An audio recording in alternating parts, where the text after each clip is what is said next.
Man, I wonder when I'll ever get a rugged. Wait a minute. My costume. Something's wrong with it. Something's wrong. I gotta go. Sorry, I can't grind with you. I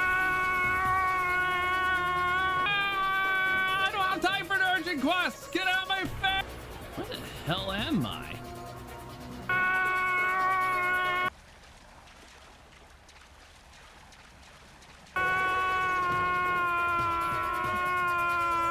Come in.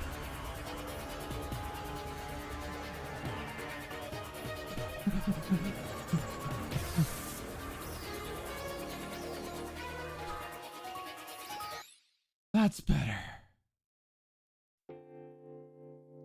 I finally got this video done, and I apologize again, as I do need to focus on moving and hosting some events this month. My hands have been really tied up. Not to mention, I had to rewrite some parts of the script to account for a few things I found while messing around in the salon. But anyway, I'm going to get right into show you what you can do with the salon. Before we do get into the salon video, I just want to talk about this stupidly white blinding void. It has its uses. It has a white, or not, sorry, not a white, but like a light side and then a dark side to test the lighting on your character.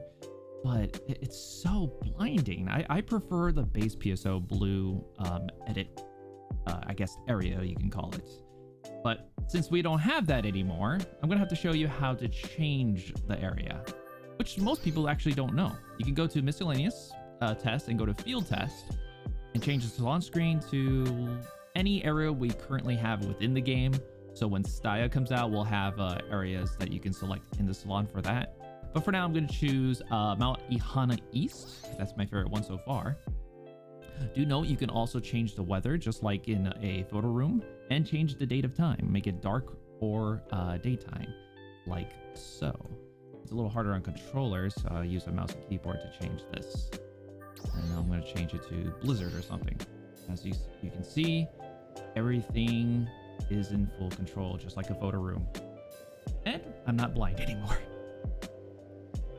I also recommend before starting anything is to go over to your edit miscellaneous section and change your edit mode motion settings to either editing pose 1 or editing pose 2. This just makes it a little easier for accessories because your default pose has your head kind of tilted and your body in a different angle, so you can't really properly put an accessory on, like for example this. You can't tell if that's perfectly straight on your back or not because your spine is technically turned here. So if you ever want to edit something properly on your neck, waist, arms and such, these are your go-to poses. Do note that if you were to change your motions or anything, this will reset the pose. So you will have to go back here and just bring it back up. But at least with this, whenever you change something on your character, it will stay in that pose, as you can see. Anyway, let's go ahead and move on. Now, I want to show you how to have multiple bodies that can be changed separately, giving you more room to making more looks. But first, we must establish what bodies we have. As you know, we have an NGS body type 1 and type 2, a cast body type 1 and type 2, and a PSO2 base body type 1 and type 2. So any changes within the salon will affect your NGS base and cast bodies as if they were connected. You can actually disable this if you go to your main menu and select System, followed by Options, and then under the Gameplay tab, you should see an option by scrolling all the way down where it says Body Type Synchronization in Salon 1 and Body Type Synchronization in Salon 2. Now, you can also edit this option, I believe, here in the Edit Miscellaneous Settings, Body Shape Auto Sync Settings, and just uncheck these two options. So what this actually does is separates your base PSO2 body models from your NGS models, and this one separates your humanoids from your cast bodies. So any changes you were to do to your chest, waist, or anything from head to toe will not be affected by, let's say, your humanoid body. You will have multiple separate bodies, which is nice. Now that we separated the sync settings of the bodies, you can now save type 1 and type 2 for the base, NGS, and cast bodies separately through multiple lookbook slots with their own body parameters. And it's a good feature, which brings me to having discussed issues with faces. Now, your face follows these type of settings as well, but not for type 1 and type 2 faces. let me give you an example of what I mean. Now, we go to face, and you see I have a base face T2, right? Now, I customize this to my liking however I wanted. If I were to switch over to T1 face, the parameters I made to my T2 face will carry over. An example, I'm gonna go to this one. All right. Now, let's change something on this face, okay? I'm going to extend the jaw and maybe, I don't know, just keep the eyes close together. Now that I made those changes, let me see what happens when I go back to my original face. Yeah. And this is my problem. All these faces here are affected, except for the cast face. This is separate. It doesn't get affected by any other face. You can't even change the settings on this one, but yeah, every face here will be affected by whatever you change in your face settings. Now, you can have a separate face if you do a base PSO2 face. You can change the settings here and it won't affect your NGS face at all. In fact, let me make it thin so we have a good example. Now we go back. No change at all, except for the eyes. I guess there's some weird bug there, but yeah, right. So with expressions, you're provided access to 7 customizable expressions between all your faces, and you can access this through your face options by going to customize expressions. Now you are given the first one, which is number 1, natural. This is the face that you will have at all times. Then you're given number 2, smile. Number 3, angry. Number 4, sad. Number 5, suspicious. Number 6, eyes closed. Number 7, smile 2. And number 8, wink. Now, you can customize these expressions to not be like wink or eyes closed. For example, you can go to eyes closed and just actually open the eyes if you felt like it. So each expression can be customized almost any way you want. You have access to the mouth, opening it up, showing off your teeth, making it look cursed as hell if you wanted to. You'll want to use this for cutscenes or if you're doing screenshots. Yeah, that's kind of a cursed. Let's oh god. So yeah, don't make cursed faces, please. It's kind of scary. But you can customize all these expressions to look however you like, and these faces can be triggered using your chat cut-ins by using, let's say, for example, /CI1. That is short for cut-in-1. Now, cut-in-1 will obviously display your character's face with a moving mouth as natural. You can use the other expressions by typing, you know, CI2 through CI8. You can also, you can pause the face in the cut-ins by using /FC, the number of the face number, and followed by a space with S0 for 0 seconds. What this does is really, it pauses your face on the first frame. And so your face will look like essentially this. If I were to pick angry, it'll say just like that without the mouth moving. You can also set this as your natural face, at least until you move to another area, I believe, without using a cut-in. But that's pretty much it. So now that we got through the expressions, let's talk about colors, specifically the color pass. Before I do, let's learn how to make full use of your color passes. As I know for myself, I keep running out of these damn things all the time. So let's get out of the salon. Now, normally you can get a guaranteed color pass from your mission pass at tier 30. So if you go to your mission pass and scroll all the way to the 30 tier, you'll see that if you have premium, or if you have the gold pass, which you can get with SG, you'll be able to access one end color pass every season.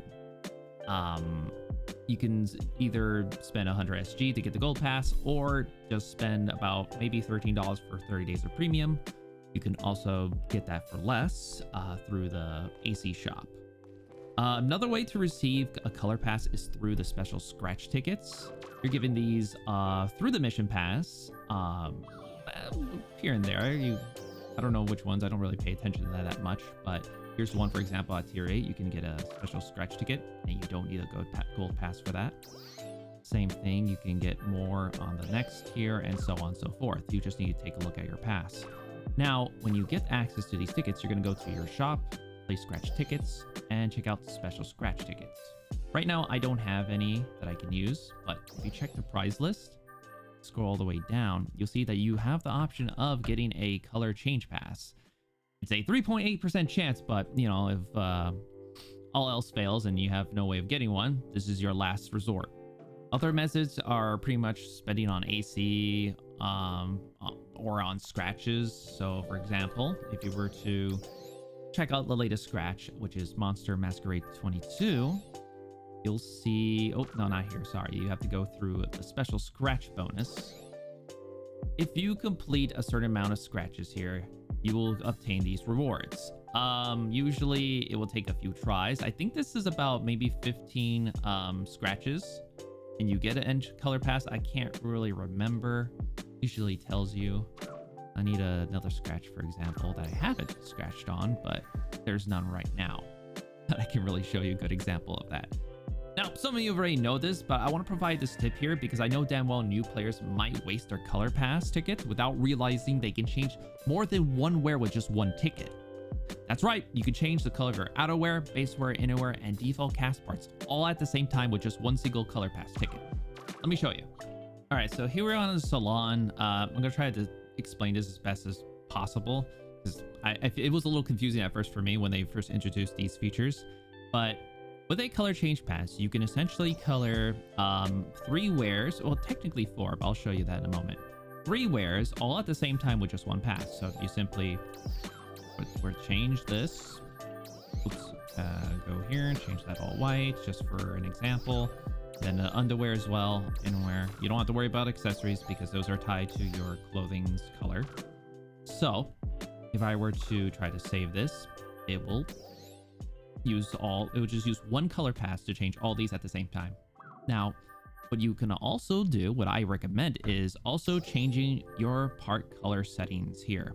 This is for your casts. Now, normally when you color this, it will change your cast's color. But if you pay close attention, let me switch to my cast really quick to give you a good example of that. I should have one right here. All right, so notice this, how I have white, slightly lighter black, and purple. Now, I don't have that all on this type of cast because we have color sync settings here. These you can completely customize to whatever color is available on your set. You know, let's say your base, it says it right there, outerwear, basewear, innerwear, and these are your parts colors.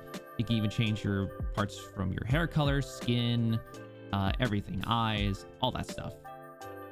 So let's say I'm gonna change this to be white, this to be randomly white, and then this to be white. Now, normally you would think this would cost a color change pass, but nope, it actually doesn't.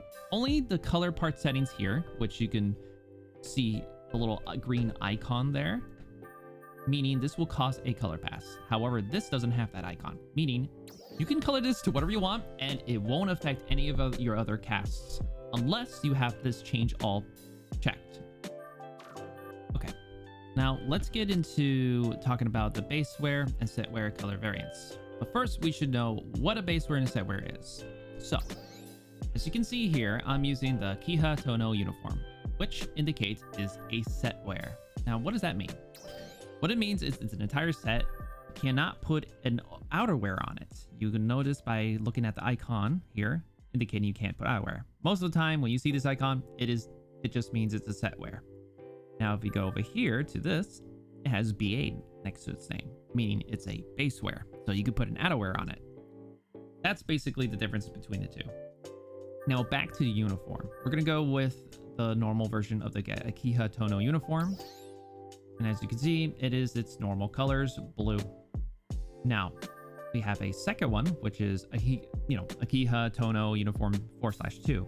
What this means is not much. It's the exact same costume. The only difference is the color. That's all it is. Sometimes this is pretty useful. Let's say the original costume is a 1 mil in the market. And let's say the second color variant, which might not be an interesting color sometimes, is cheaper. You can buy that and always change it to the color you originally want. It will look exactly the same, just a different color. But let's move towards Akihatono Uniform 4/B. Now, this one's a little bit different. Sometimes a lot of these B variants have a third color option, and that includes using the innerwear. So if I were to change my innerwear right now to this, you see how my scarf, I think this is a scarf, turned white? Well, let's go back to the original one. As you can see, the scarf remains same color as its original design. So, what I'm saying here, most of the time, the B variants have a third color option or some kind of extra function towards it. It's not always a third color option. It could be something else. Maybe a different pattern or a different type of color palette where you can change the color normally without an innerwear. It is a huge mess, and it's kind of really hard to find a pattern in these scratches, but a good way to tell if a costume has a different color function on it is to simply pick an innerwear you have that has a strong noticeable color, like let's say pure red, and go to the personal shop or the price list of the scratch and preview it. If you see red anywhere on the costume, it means that could be changed with an innerwear color. If not, then well, there you go. That's how you find out what type of functions these type of costumes have. I kind of wish you can just manually change the color through the preview, but maybe that'll be a feature in the near future. Now let's take a look at the last one, which is B2. So what this means is it's the exact same thing as before. Anything with, let's say, and how do I explain this? Anything that's just a normal or has a 2 next to it will be the exact same version of that variant. So B1, we'll call this B1, and then B2. They're exact same thing, just different colors. You go here, B, same thing, just different colors, and these could be adjusted based on your innerwear. So for example, the boots. If I were to change my innerwear again, see, changes the boots. Now, this is not the same for everything again. You will have to look around and see what can be changed and what cannot be changed. But that pretty much explains how Setwear and Basewears work when it comes to color variants. Okay, so here we are with my bikini costume. We're going to discuss body paints and why they're slightly different than Setwears and Basewears when it comes to colors. So normally, for every body paint, there is a T1 and a T2 version, usually. So for example, you have the combat scar. No, that's not a good example. Here's this one. So I have a T2 and then a T2B. So T2 is for type 2, and then you have a B variant of the original. So usually whenever a body paint is black or a specific color, it's that color and when you use it. Now, if you were to switch to the white one, whenever usually something is white, it means it could be changed in color. So you see when I selected the white one, it's still black. That is because it is also affected by my innerwear. If I were to change that, it will change color. And this kind of goes for body paints, face paints, and innerwears. So if I were to go to my innerwears here, you see I have a black variant and a white variant.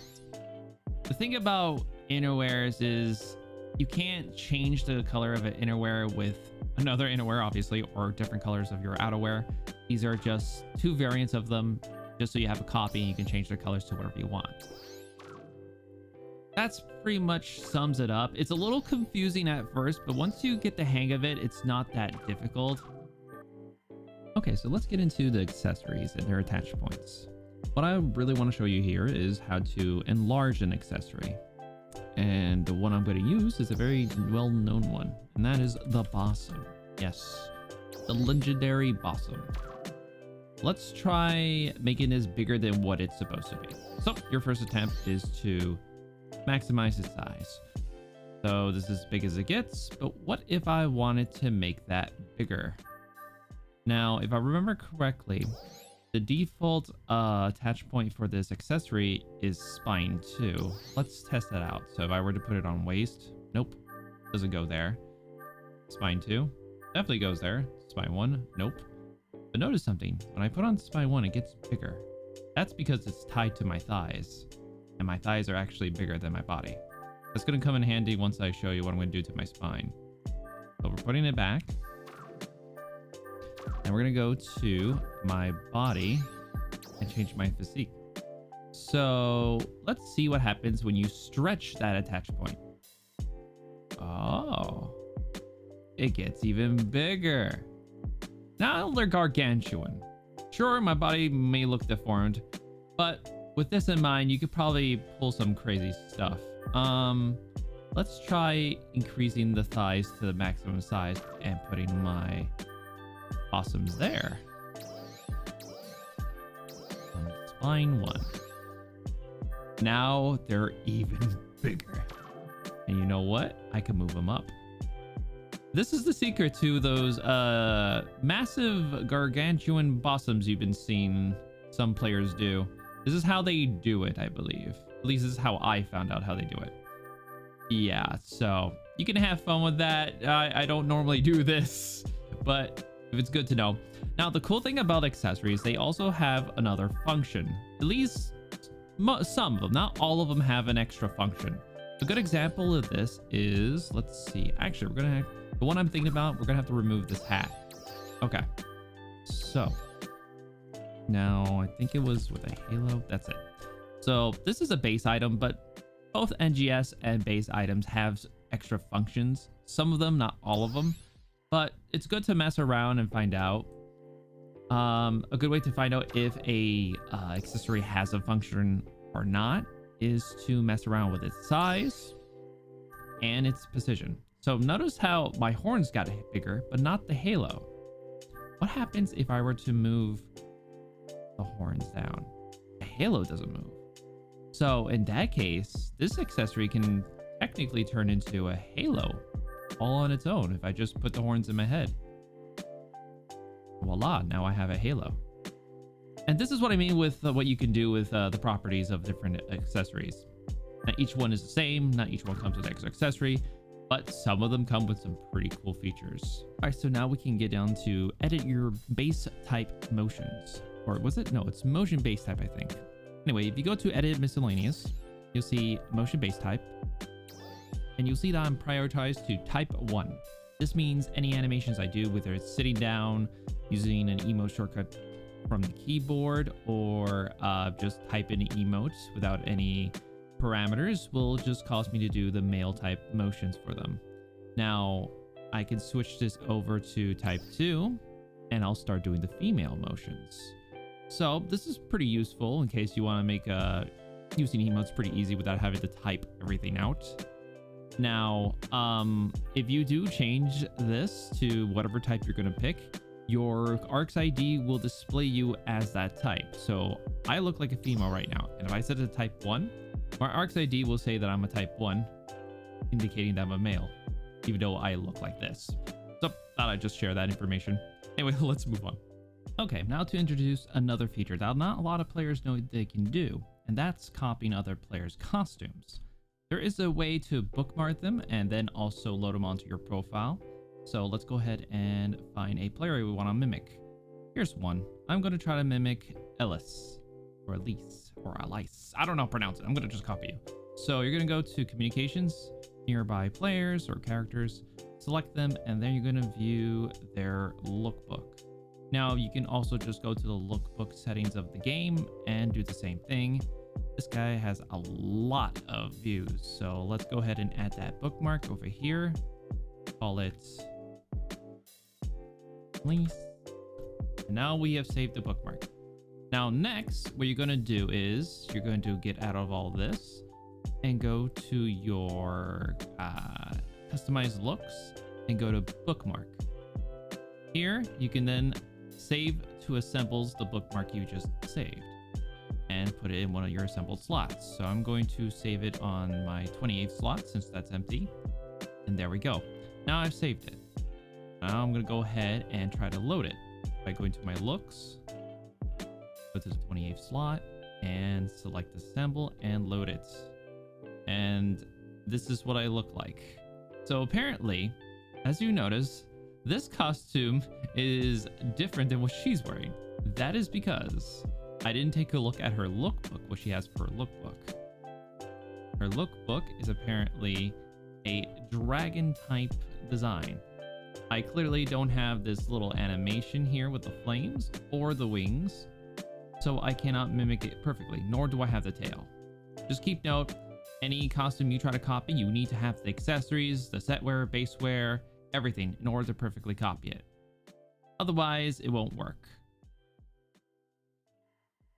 Okay, now we're at the creation data management section of this video. Now, what this tool really is for is just to back up your data. Everything you've done to your character, hair, body parameters, face parameters, costume colors, everything can be saved just like this. So let's say in a real world example, I want to change the color of my fashion to this. Let's say I completely worked on this design from scratch and did all this hard work, and I try to save it. It says I don't have any color change passes, so I can't do that. So what you can do is either one of two things. You can go to review changes and uncheck the option with the little icon saying, I guess color pass or salon pass, depending on the situation, if you have them or not. You can uncheck this and it will just reverse the changes you did. Usually this will be a huge list of things you've done throughout the whole character. Just locate set color settings or whatever it is that is prevented you from saving your costume and uncheck it. But anyway, another method is through what we were talking about earlier, which is the creation data management. You can save your creation data. I'm going to call it none. And then bam. Now let's say I load this costume.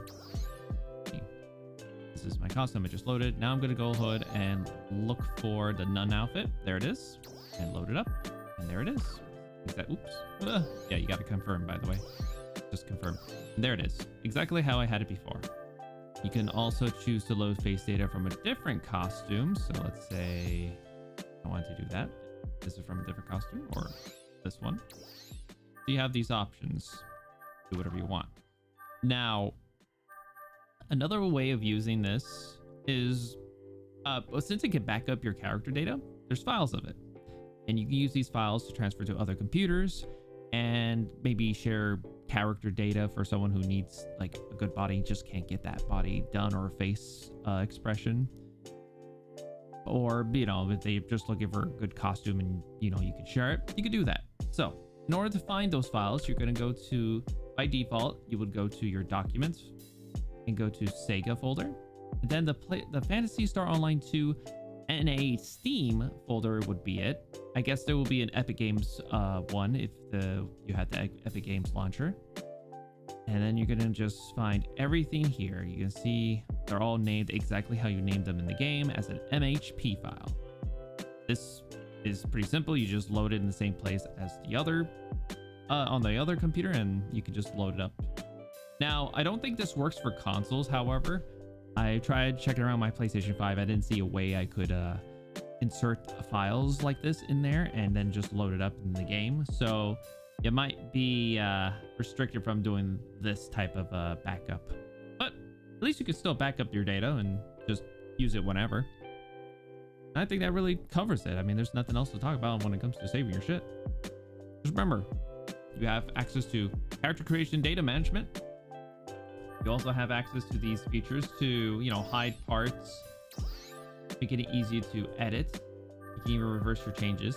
And if you need a huge list to reverse your changes, again, you could use the review changes menu. And that's pretty much it. Okay, I think that just about wraps everything up I want to share with you for the Salon. However, I do feel that I should also mention some feedback that could help improve the Salon in many ways.